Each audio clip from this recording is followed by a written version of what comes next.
Halo, perkenalkan nama saya Muhammad Iban Ramadan, NPM 23150610094. Di sini saya akan membuat video tentang post-test praktikum teknik digital. Saya dari kelompok 2B, yaitu ini merupakan video post-test pada percobaan keempat tentang counter. Sebelumnya akan saya jelaskan terlebih dahulu apa itu tentang counter. Counter itu merupakan rangkaian logika sekuensial yang bekerja secara bertahap melalui sederetan keadaan yang berbeda ketika digerakkan oleh deretan pulsa input. Berdasarkan arahnya counter itu dibagi menjadi dua, yaitu up counter dan down counter. Itu perbedaannya pada outputnya, yaitu kalau up counter yaitu dimulai dari digit biner terkecil, yaitu 0000 sampai 111, dan down counter itu sebaliknya dimulai dari digit biner terbesar ke kecil. Untuk berdasarkan pemicunya, counter itu dibagi menjadi dua, yaitu synchronous counter dan asynchronous counter. Perbedaannya itu pada synchronous counter susunan flip-flopnya paralel, dan pada asynchronous counter minimal ada salah satu flip-flop yang dipicu oleh clock oleh keluaran dari flip-flop lainnya, sehingga flip-flopnya itu tersusun secara seri.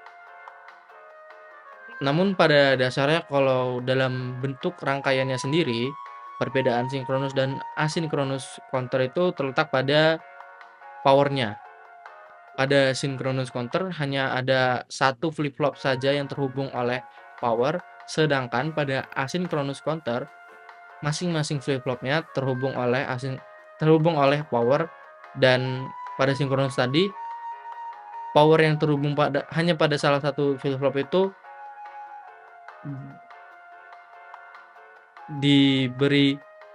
disambungkan ke flip-flop lainnya, sehingga power dari flip-flop tadi masuk ke flip-flop lainnya.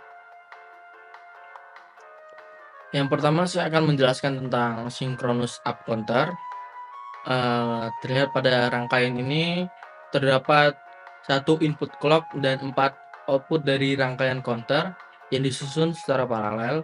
Kemudian rangkaian ini terdiri dari 4 JK flip-flop, yaitu U1A, U1B, U2A, dan U2B yang tersusun secara berurutan, dan 2 gerbang N, U3 dan U4 yang mengontrol pergeseran data antar flip-flop. Oh ya, sebelumnya saya akan menjelaskan terlebih dahulu apa itu fungsi dari gerbang N ini.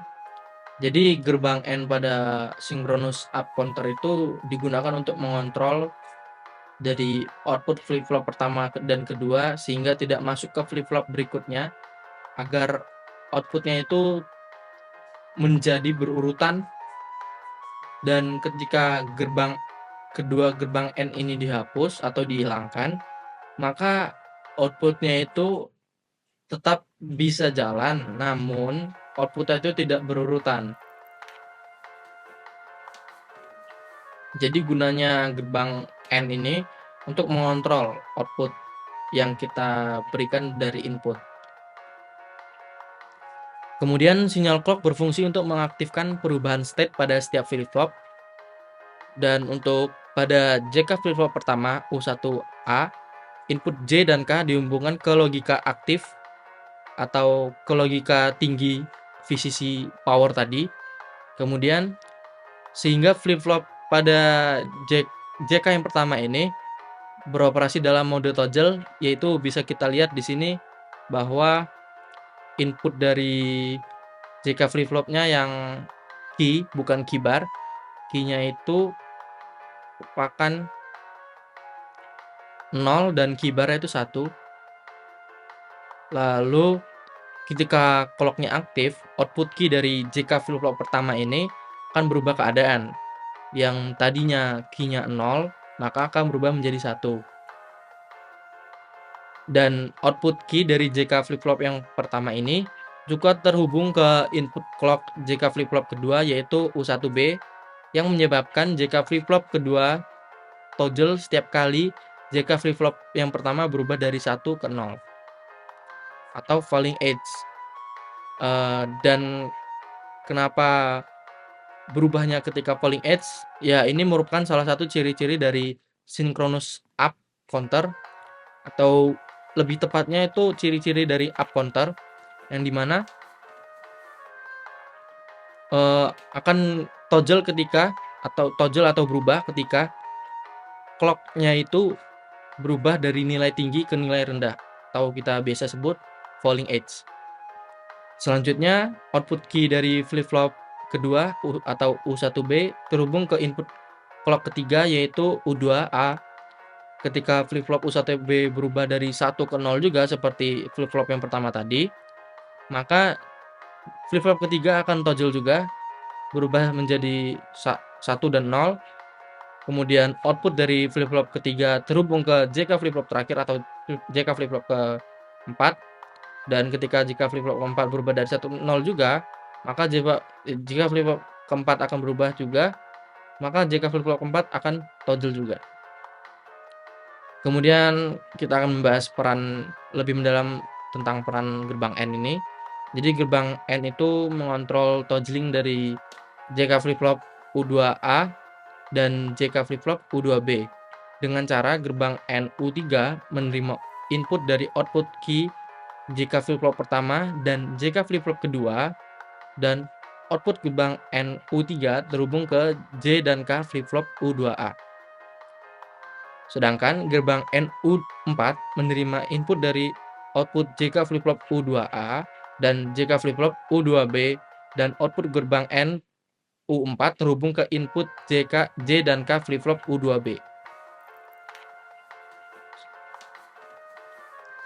Kemudian sinyal clock berfungsi untuk mengaktifkan perubahan state pada setiap flip-flop. Dan untuk pada JK flip-flop pertama U1A, input J dan K dihubungkan ke logika aktif atau ke logika tinggi VCC power tadi. Kemudian sehingga flip-flop pada JK yang pertama ini beroperasi dalam mode toggle, yaitu bisa kita lihat di sini bahwa input dari JK flip-flopnya yang key, bukan key bar, key-nya itu merupakan 0 dan key bar itu 1. Lalu ketika clock-nya aktif, output key dari JK flip-flop pertama ini akan berubah keadaan. Yang tadinya key-nya 0, maka akan berubah menjadi 1. Dan output key dari JK flip-flop yang pertama ini juga terhubung ke input clock JK flip-flop kedua yaitu U1B, yang menyebabkan JK flip-flop kedua toggle setiap kali JK flip-flop yang pertama berubah dari 1 ke 0 atau falling edge. Dan kenapa berubahnya ketika falling edge? Ya, ini merupakan salah satu ciri-ciri dari synchronous up counter, atau lebih tepatnya itu ciri-ciri dari up counter yang dimana akan toggle atau berubah ketika clock-nya itu berubah dari nilai tinggi ke nilai rendah, atau kita biasa sebut falling edge. Selanjutnya, output key dari flip-flop kedua atau U1B terhubung ke input clock ketiga yaitu U2A. Ketika flip-flop U1B berubah dari 1 ke 0 juga seperti flip-flop yang pertama tadi, maka flip-flop ketiga akan toggle juga, berubah menjadi 1 dan 0. Kemudian output dari flip-flop ketiga terhubung ke JK flip-flop terakhir atau JK flip-flop keempat. Dan jika flip-flop keempat berubah dari 1 ke 0 juga, maka jika flip-flop keempat akan berubah juga, maka JK flip-flop keempat akan toggle juga. Kemudian kita akan membahas peran lebih mendalam tentang peran gerbang AND ini. Jadi gerbang AND itu mengontrol toggling dari JK flip-flop U2A dan JK flip-flop U2B dengan cara gerbang AND U3 menerima input dari output key JK flip-flop pertama dan JK flip-flop kedua, dan output gerbang AND U3 terhubung ke J dan K flip-flop U2A. Sedangkan gerbang AND U4 menerima input dari output JK flip-flop U2A dan JK flip-flop U2B, dan output gerbang AND U4 terhubung ke input J dan K flip-flop U2B. Pada gambar terlihat bahwa output dari counter tersebut adalah 0010 dalam biner. Ini alurnya yaitu pertama output dari JK flip-flop U1A bernilai 0 karena belum menerima sinyal clock. Ketika sinyal clock pertama aktif, nilai tersebut akan masuk ke JK flip-flop U1A dan keluar sebagai output pertama bernilai 1. Namun output tersebut baru hanya terhubung dan belum mempengaruhi flip-flop berikutnya karena flip-flop ini berbasis dari falling edge, yaitu ketika nilai clock-nya 1 menuju 0. Jadi ini belum merubah flip-flop kedua atau mempengaruhi flip-flop kedua. Selanjutnya ketika sinyal clock kedua aktif, output dari JK flip-flop U1A yang sebelumnya adalah 1 akan memicu toggle pada JK flip-flop U1B atau JK flip-flop kedua, menghasilkan output 1 pada JK flip-flop U1B dan 0 pada JK flip-flop pertama yang sebelumnya tadi.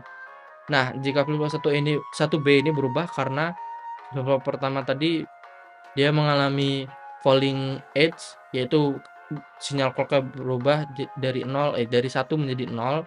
Kemudian pada sinyal clock 3, JK flip-flop U1A kembali toggle kembali menjadi 1, tetapi U1B tetap 1 karena ini JK flip-flop yang pertama itu bukan falling edge tapi rising edge, yaitu berubah nilainya dari 0 ke 1, jadi tidak mempengaruhi flip-flop berikutnya. Kemudian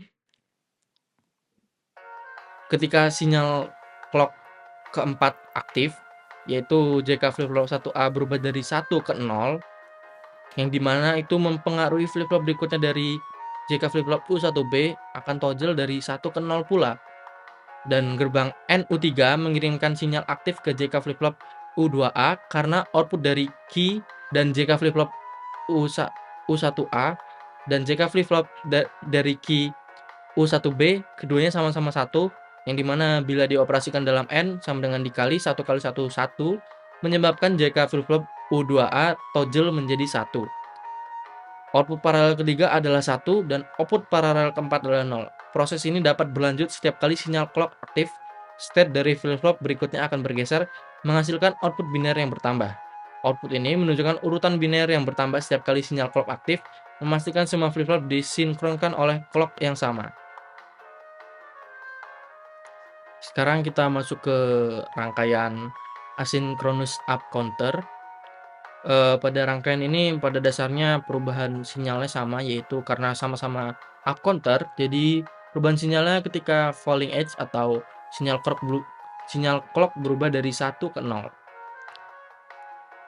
Pertama-tama rangkaian ini terdiri dari 4 JK flip-flop U3A, U3B, U4A, U4B yang tersusun secara berurutan. Pada rangkaian ini, sinyal clock berfungsi untuk mengaktifkan perubahan state pada tiap-tiap flip-flop, namun dengan karakteristik yang sedikit berbeda dari synchronous counter karena setiap flip-flop tidak dikontrol oleh clock yang sama secara bersamaan, melainkan clock pada flip-flop berikutnya itu merupakan output dari flip-flop yang sebelumnya. Jadi hanya JK flip-flop yang pertama mendapatkan sinyal clock.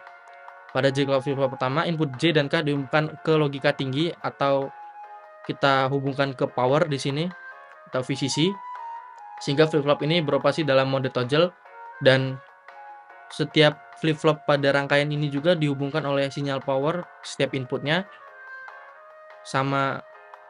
Jadi setiap flip-flopnya sama, berbeda dengan yang sebelumnya, hanya flip-flop yang pertama yang dihubungkan dengan power. Ketika sinyal clock aktif, output key dari JK flip-flop pertama akan berubah keadaan menjadi toggle. Pada gambar, output paralel pertama bernilai 1 sehingga sinyal setelah clock pertama aktif. Pada JK flip-flop kedua, output key dari JK flip-flop U3A terhubung ke input JK flip-flop kedua. Jadi JK flip-flop pertama outputnya terhubung ke input clock JK flip-flop kedua, menyebabkan JK flip-flop kedua toggle setiap kali JK flip-flop pertama itu berubah dari 0 ke 1.